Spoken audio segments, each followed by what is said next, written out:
Now turn to Section 1. You are going to listen to a telephone conversation between a caller and a call centre operator. As you listen, the identification form in the book. First, you have some time to look at questions 1 to 5.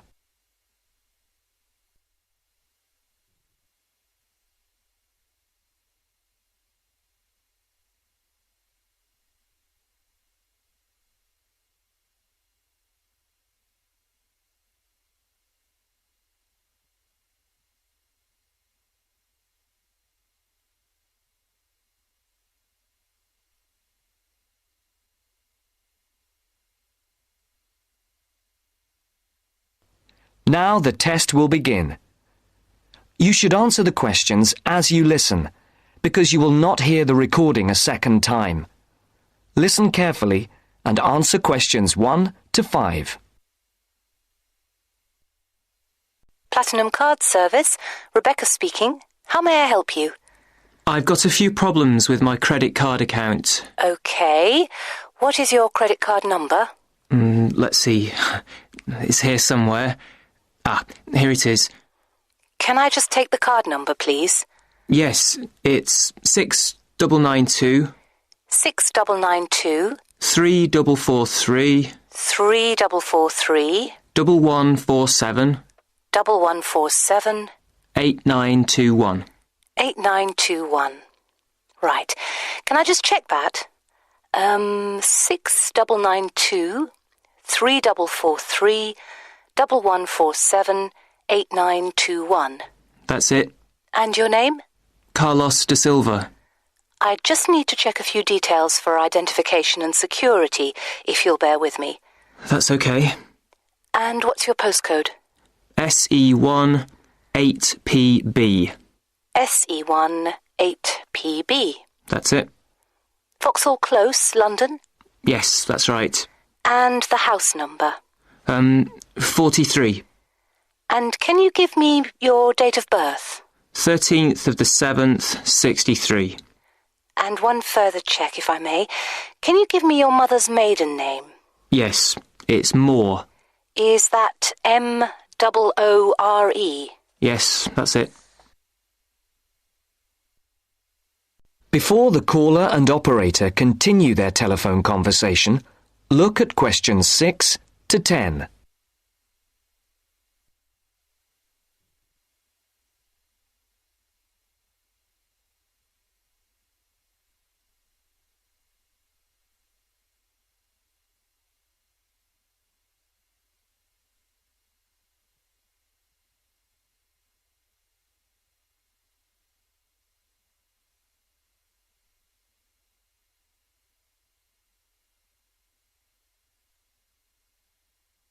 Now listen to the next part of the conversation and answer questions 6 to 10. Yes. Now, can we get on with this? Yes, sir, certainly. I'm sure you'll appreciate that all these checks are necessary for security reasons. So, what exactly is the problem? Problems? Okay. Well, first, your computer seems to have gone mad.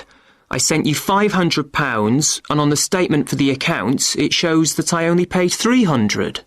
Yes. The account does only show £300 was paid. Well, I paid the £500 in at the bank and I have my receipt and my bank statement shows that £500 has been taken from my account. Oh, I see. What I'll do is check with the bank and see what they say. OK. You said there was something else? Yes, as if that wasn't enough. My account shows that £107.27 was paid to a company called Pan Express. I don't know who this is. Let's have a look. Well, it is genuine. I can assure you it's not mine. It was made on the evening of the 12th of May. Maybe it's a restaurant bill you forgot about? There's no way that... Oh, wait, hold on. Yes. Oh, it's okay. I've just realised what it is. It is a restaurant bill. The name of the company is different from the name of the restaurant. My mistake. I'm sorry. That's okay. Was there anything else? I don't know if I dare. What is it anyway?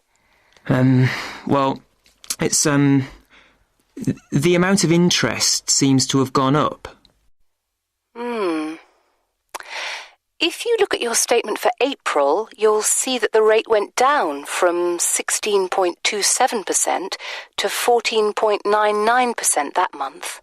Oh, yes, you're right. Was that everything?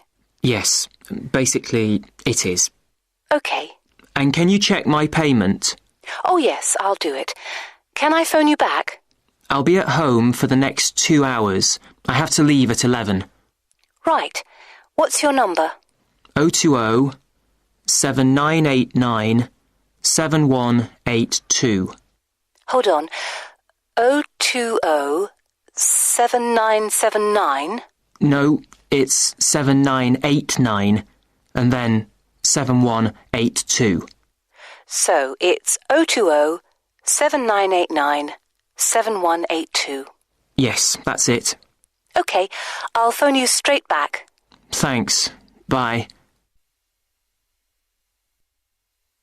That's the end of section 1. You now have half a minute to check your answers.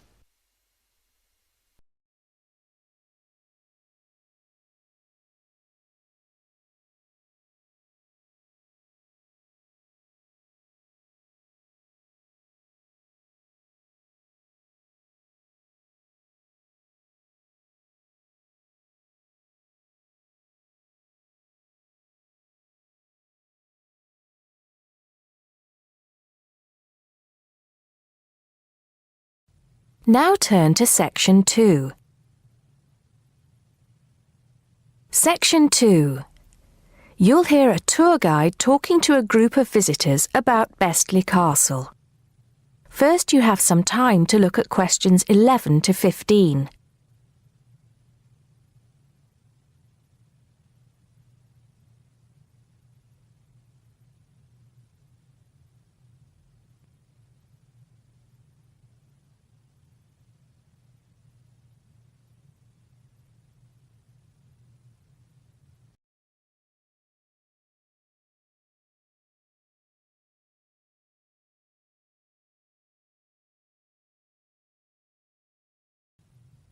Now listen carefully and answer questions 11 to 15.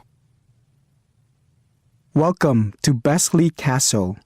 It's nice to see so many of you here today. Before we go in, I'd like to tell you some information about the castle, the things to see and do, and the facilities available to you in the grounds. We'll do our best to make this a truly memorable visit. Now, the castle grounds are quite big, and we don't want you to get lost, so I'm going to give you an idea of the layout. At the moment, we are at the entrance, and immediately to our left is the Tourist Information Office. Go here if you need any questions answered. They'll be happy to help. And of course, behind the tourist office is the car park where the coach dropped you off. And he'll also pick you up from the same spot at 5 p.m. today. In front of us are the water gardens. If you stroll through, you get to the North Bridge, which is the entrance to Bestley Castle. Take your time and enjoy looking around the castle. There's a lot of history steeped in those walls. As you leave the castle via the South Bridge, you'll be greeted with the sight of roaming deer. During the day, there will be scheduled feeding opportunities where visitors can get involved. However, we do request that you do not feed the deer outside these times. To the right of the deer park is the Castle Museum, and behind that is our award-winning restaurant. It's a relatively new addition to the castle grounds, but is fast gaining a reputation for its food. Alternatively, you can choose to dine in the picnic area on the other side of the deer park. It's perfect for the family as it's next to the kids' play area and homemade ice cream hut. We hope that on your way out, you'll pop into the gift shop by the exit for something to remember us by. Before you hear the rest of the talk, you have some time to look at questions 16 to 20.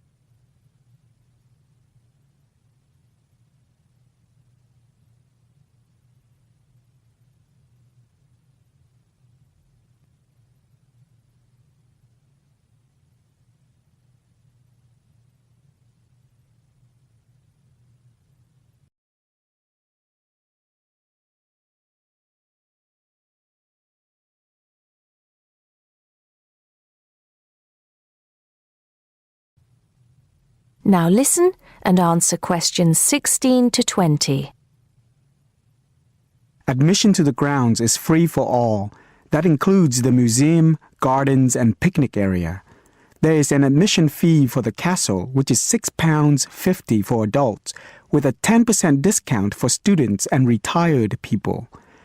Children under the age of 16 pay half adult price, and under 8 go in free. There are many spectacular events throughout the year, and for most of them, there's also an admission fee. As these events are in high demand, it's a good idea to book well in advance. Some of the exciting events planned for this year are the Summer Medieval Festival, where you can watch old-fashioned nights and experience a feast in the halls of the castle, as if you were a guest of King Henry VIII himself. There are several concerts planned this year too, including a rock concert at an admission price of £10 per person and a special jazz concert which is free to the public. I'm sure you'll agree that all tastes and ages will be satisfied.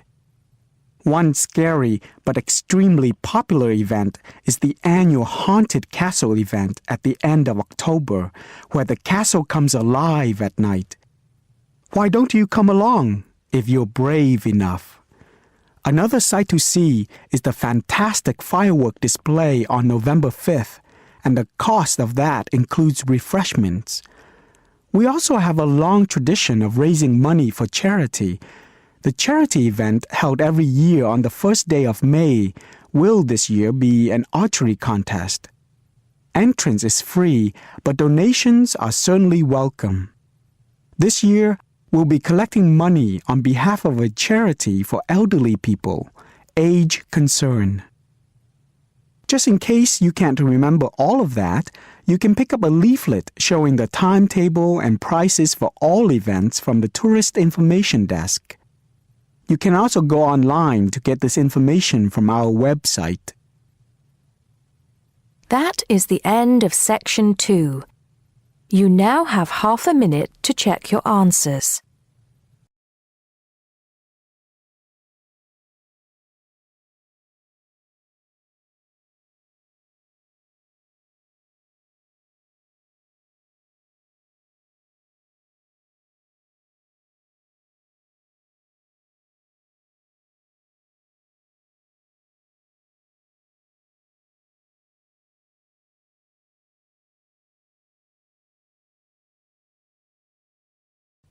Now turn to Section 3. Section 3. You'll hear a tutor and a student discussing transport. First, you have some time to look at questions 21 to 25.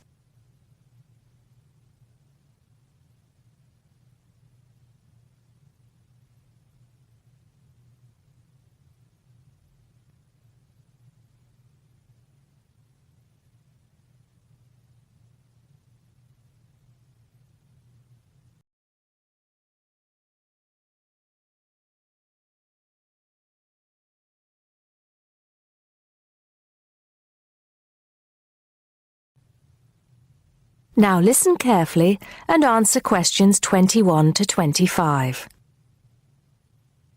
Come in, John, come in. How's the paper going? Morning, Mr. Taylor. Pretty well, actually. Good, good. It's not all about bicycles, is it? I know you've got a thing about bicycles. Yes, but that's just... There are other ways to get around town, you know. Yes, I know, and I think I've researched pretty well all of them. Right then. So your paper's about urban transport in London, eh? Not just London, but that is going to be the focus. I've also looked at urban transport systems in cities around the world: Madrid, Beijing, Mexico City, Amsterdam, Paris, other countries too. You have been busy, haven't you? What's the purpose of your study? Well, two things really.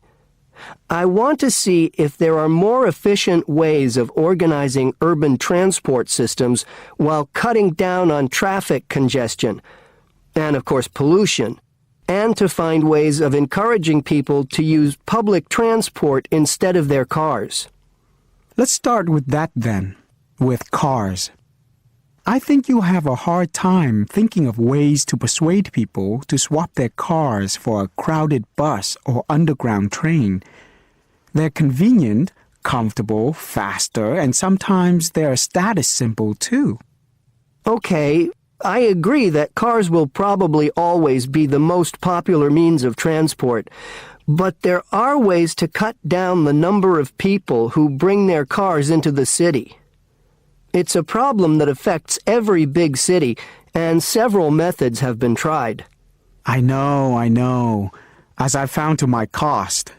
When I go into London, which I do 2 or 3 times a week, I have to pay £5 to get into the city centre. Has your research thrown up any more places where they do this? Oh, yes. Apart from London, there's Oslo, Stockholm, Singapore. Now, there, in Singapore, they've got it really organized. They've imposed a tax on all roads leading into the city center, and they have electronic sensors that identify each car, and then debit a credit card belonging to the owner. Before you hear the rest of the conversation, you have some time to look at questions 26 to 30.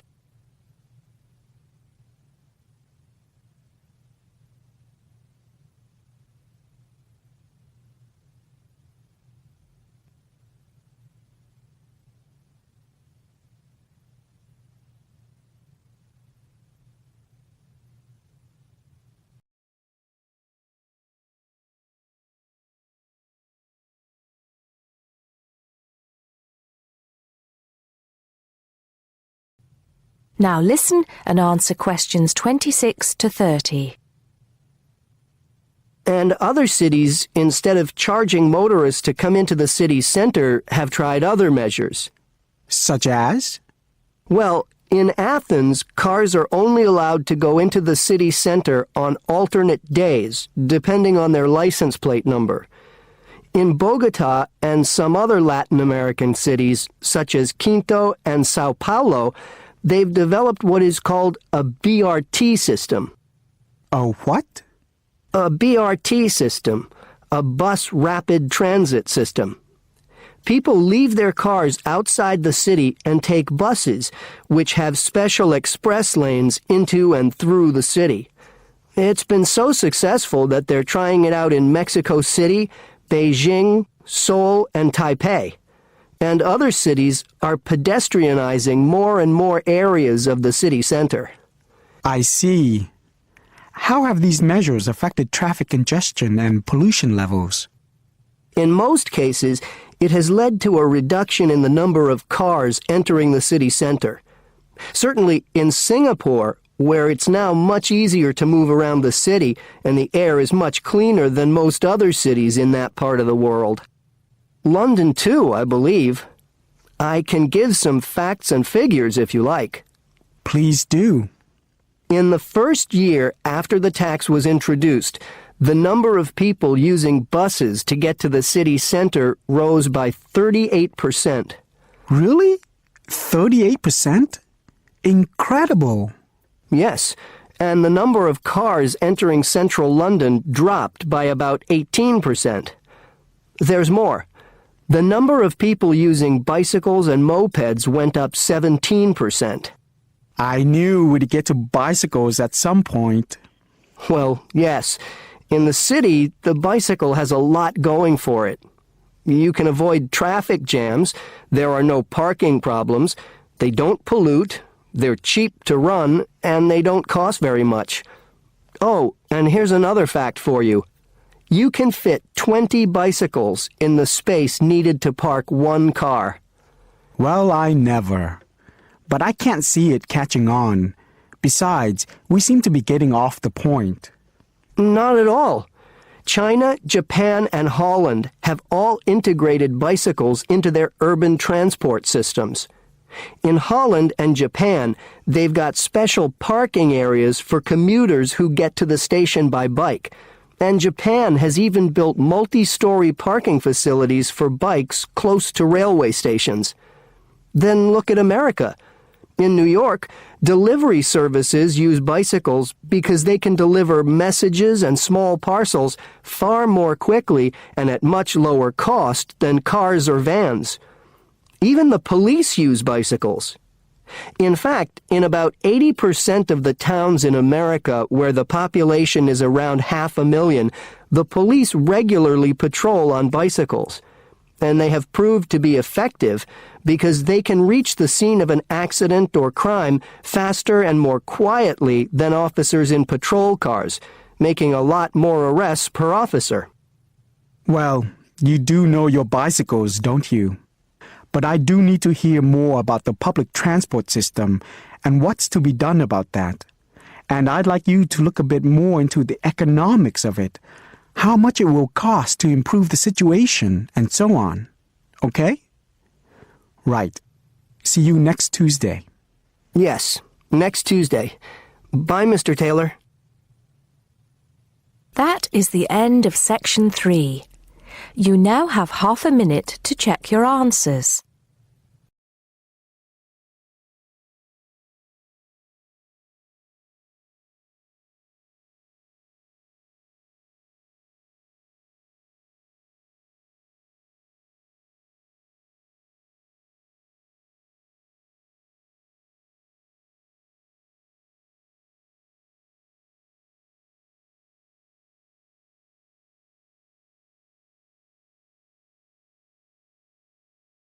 Section 4. You will hear a tutor giving some business students instructions about a finance project. You now have 30 seconds to read questions 31 to 36.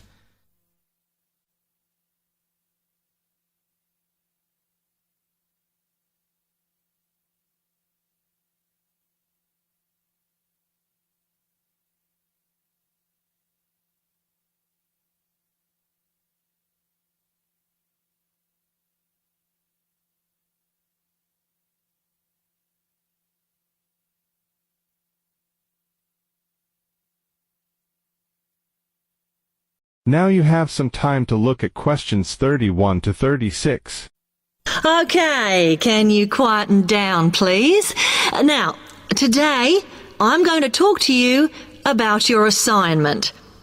We've been studying the effects of the exchange rate, so I'm going to give you a project to do on this. Right, can you make some notes while I'm talking?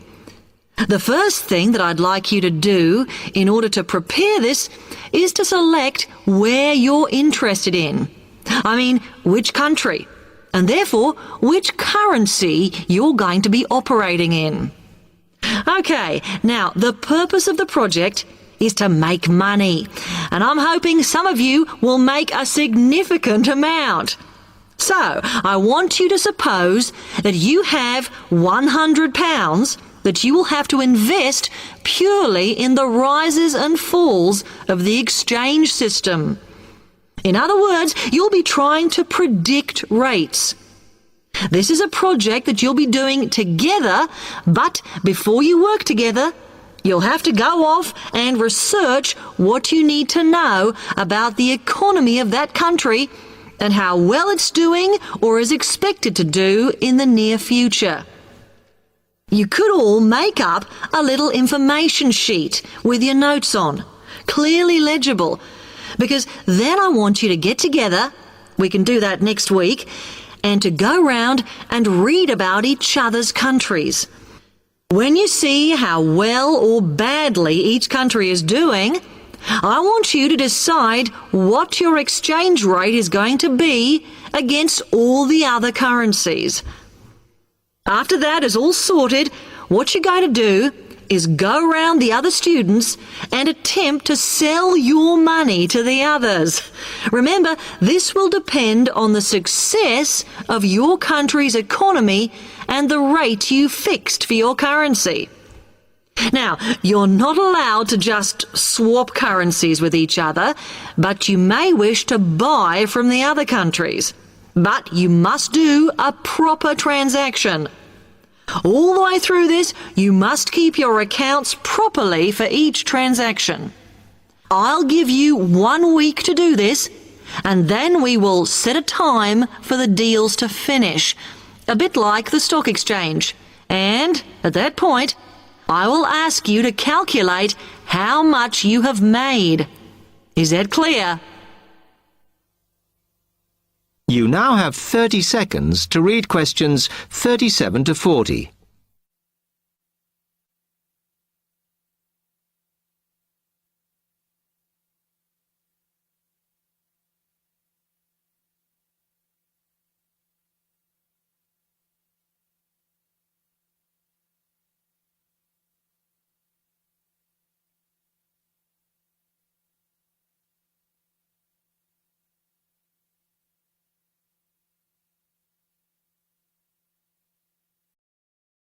Now listen carefully and answer questions 37 to 40.